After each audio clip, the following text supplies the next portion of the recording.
এ নাও পিঠে খাও। না এখন খাবো না, খিদে নেই। খেতে বলেছি খাবা।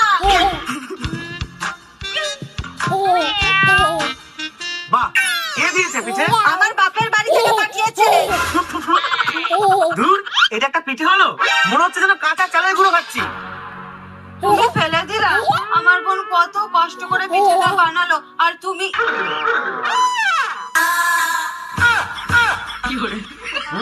দারুণ খেতে হয়েছে। তোমাকে তো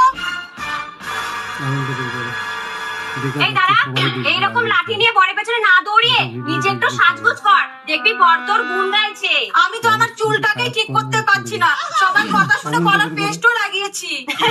আরে কলার পেস্ট খুব নোংরা আর দুর্গন্ধ, তার চেয়ে বরং তুই এই ডাব 10-in-1 ডিপ রিপেয়ার ট্রিটমেন্ট মাস্কটি ব্যবহার করে দেখ। দিদির কথা মতো আমিও এটা ব্যবহার করতে শুরু করলাম। এটি 3 বছর পর্যন্ত চুলের ক্ষতি পুষিয়ে নেবার দাবি করে। এতে আর